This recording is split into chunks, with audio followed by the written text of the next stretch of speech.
And this is part 2 of the other Partizan 2023. It follows on from, strangely, the part 1, and we'll be finishing off with some of the bigger games. I'm sorry I couldn't do the small games. There was an awful lot there, and my apologies to everybody I couldn't get to, but do enjoy part 2. Right, another group I've covered before. This is the bunker, and we appear to be in the realms of World War I.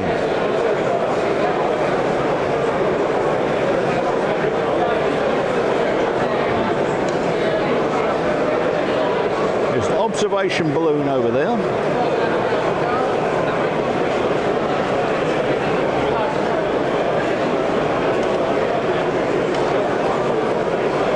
What looks like not sure if that's an RE8 or a DH4 there.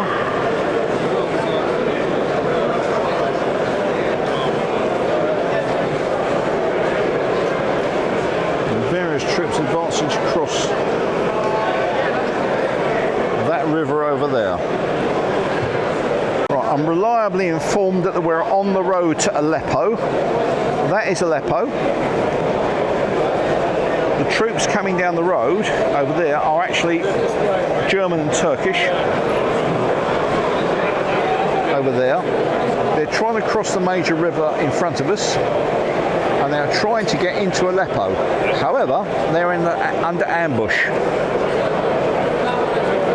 Here we have the Australian light horse, as made famous in the film, the Light Horseman. Here we have T.E. Lawrence's Arab irregulars trying to make a nuisance of themselves and basically stop the Turco-German forces from reaching Aleppo.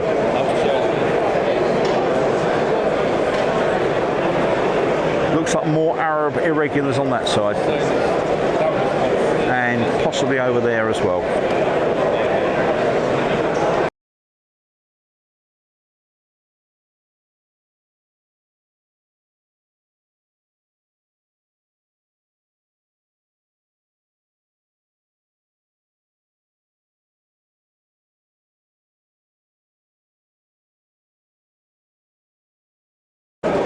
The League of Extraordinary Kriegspielers, try saying that with a set of false teeth, present Once Upon a Time in Siberia. Very nice, whoops, dropped the camera, very nice ship model there with some artillery fore and aft. And then we've got the what appears to be the Siberian hinterlands stretching away. There's aircraft in action over the top of the action, including, I see a Fokker, where is it now? I had it a minute ago. Fokker D8 there, Junkers D1 over there in the distance, and then what, oh god, don't even know what that is. Anyway, appears to be sometime in the 1920s. Yeah, it's definitely a Fokker D8, otherwise known as an E5. Action is taking place alongside the river. There are Renault FTs there, knocked out vehicles there, a railway with more tanks trying to cross it there. I'm guessing this could be Red Russians versus White Russians. About that right time period. My surmise was correct. This is Red Russians versus White Russians. That is definitely a Junkers D1, all-metal monoplane fighter from about 1918. But I did see some service post-war. And we have what appears to be down here. Famous armoured train, which was quite popular in this period. Plus what looks like Rolls-Royce armoured cars. And some sort of self-propelled anti-aircraft artillery there. Yeah, with number 67 painted on the front.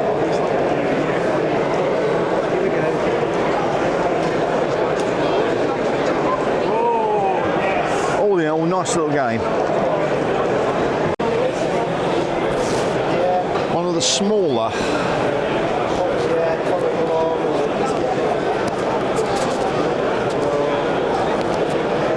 of the smaller games here is Keelmen miniatures, 28mm white metal figures, presenting the Hungarian War for Independence, 1848-1849, at skirmish level.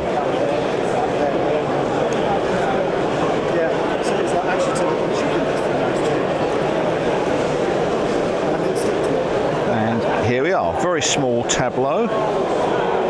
Nice buildings, set around a bridge.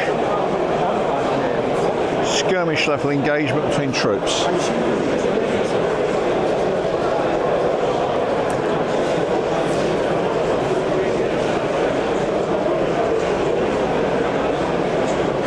So not a period I know anything about whatsoever.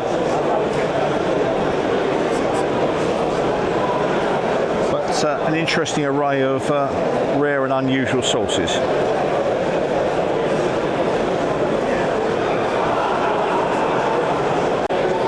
Of course, being a bit of a tart, I eventually found somewhere to put my own sign. Yeah. Bills, Bows and Bloodshed, that's my 15th century Wars of the Roses rules.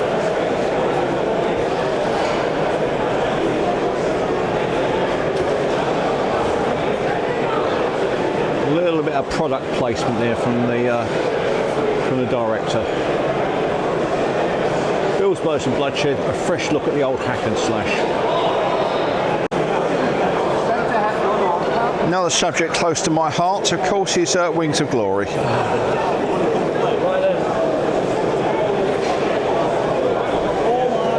This one appears to be early 1918 because we've got Fokker D7s on the table.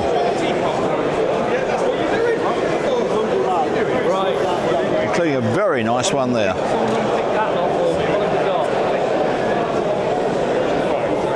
Spad 13, another Fokker D7. SC5s collided with a Fokker D7.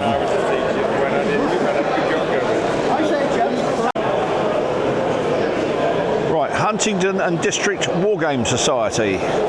First Bull Run, 1861, American Civil War.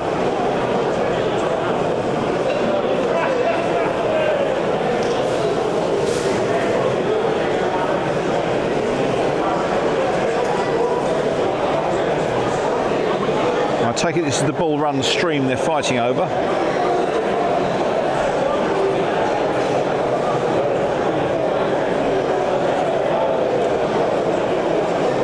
Troops in action on this side. I'm very reluctant to be too definite on identifying the troops here, given that a lot of Confederate units are still wearing blue uniforms. Of course, it did lead to some nasty friendly fire incidents during the real battle.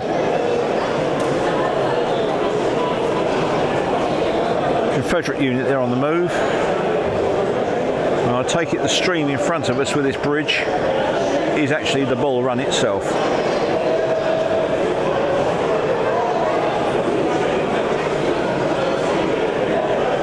Union battery firing there, and more Union reinforcements, a Zuv unit coming on the road there. So it's Huntingdon and District Wargames Society. They're using sharp practice for the rules.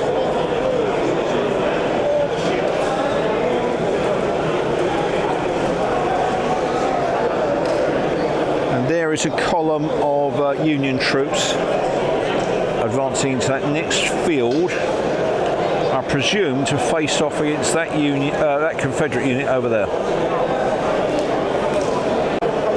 This is another group I've seen here before. This is the Letsxcape Games Cafe, which I believe are based in Newark, doing a very, very large modern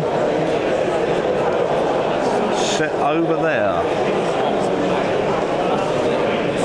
Very large large cityscape. Models appear to be 15mm. I'm seeing various Cold War types. I'm not sure if there's a few futuristics crept in as well.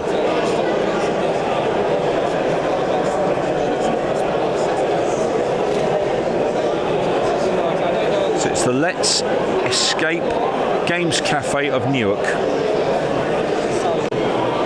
Right, this is the League of Augsburg presenting Mad for War and Ark Royal miniatures by Warfare Miniatures.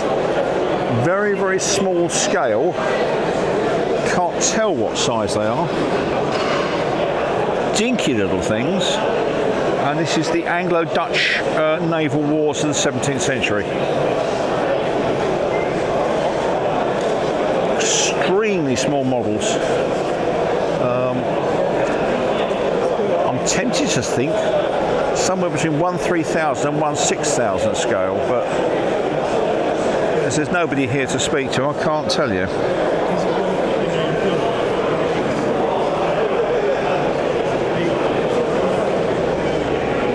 So that's the League of Augsburg presenting Mad for War and Ark Royal miniatures by Warfare Miniatures. Okay, this is different. This is Nick Hindley, and what they're doing is a giant game of Risk. Presumably to standard Risk rules. It's a map of England. It's been divided up to various Risk-sized territories. You've got the Isle of Wight, for example, down there. County of Hampshire, etc., etc., etc., all going that way. That presumably represents Bristol. And then off the table here, we have various unit types ready to come in as single figures as per the game of Risk itself. So this is the game of Risk presented at what I can only assume is 28mm scale. Played across a map of England, and up there is actually Hadrian's Wall. So we've got Hadrian's Wall there, and then Bonnie Scotland up there, and various boats coming into the Forth or the Clyde or wherever it is up there. And again, there's another player's tokens ready to be brought on as required. And yet more over there, English, French, etc. So, interesting concept one, Nick Hindley. Scotland, Hadrian's Wall, mainland England itself, and they're playing what I can only assume is standard Risk, but at a very large scale. They call it Giant Risk.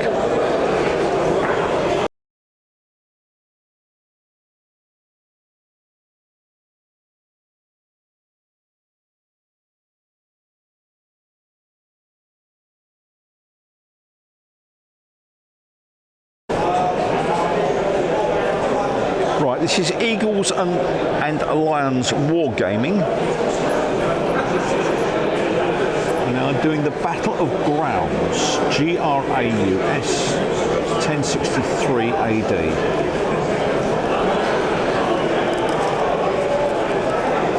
And they're doing it in quite a spectacular style. The table's got to be at least 20, if not 25 feet long. Extends all the way up there, and at the top, behind that gentleman we'll sit in a minute, at the top there's an enormous fortified town. Yeah, I'm going to change position, and this appears to be Graus itself. Siege works here, including giant trebuchet and siege towers. Ballista and siege towers here. Siege camp. Extending away off in this direction, the rest of the army. There's cavalry pouring in over here. Cavalry pouring in over here. And this is a very, very large table. a very busy game. So this is the Eagle and Lion Wargamers doing the Battle of Graus, 1063.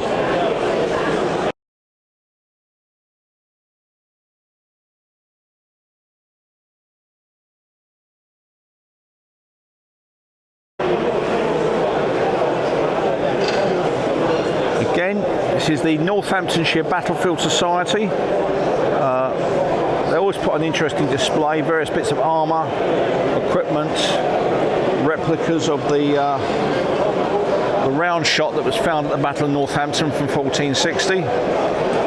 Nice salet helmet, nice hound skull bassinet, sort of great helm and a chainmail aventail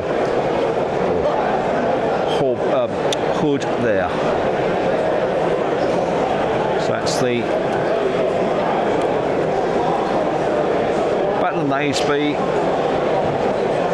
Battle of Edgecote and Battle of Northampton, all taking place under the aegis of the Northamptonshire Battlefields Society. Right, one unusual feature of Partizan is what they call the Writer's Corner. This is a set of tables where various well-known writers can come along and personally sell and promote their own books. And we've got Carol Duvall, Andy Johnson over here. Unfortunately, the gentleman over there is standing in front of the ticket, so I can't tell you who it is.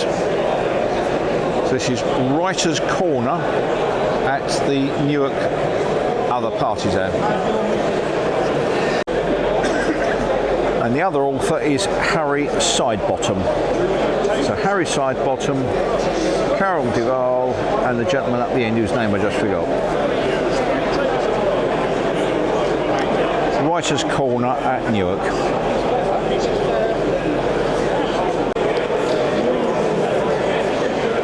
Right, this is John Kersey doing a 172 scale war game. This is the Boxer Rebellion of 1900. Siege of Tientsin.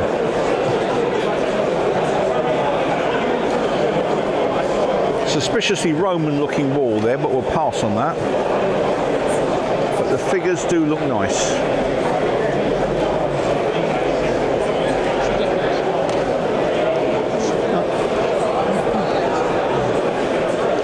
So it's the Siege of Tientsin 1900.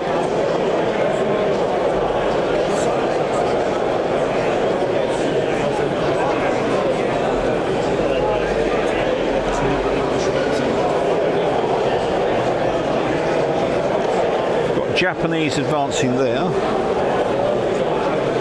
I take it this is one of the international units that was formed.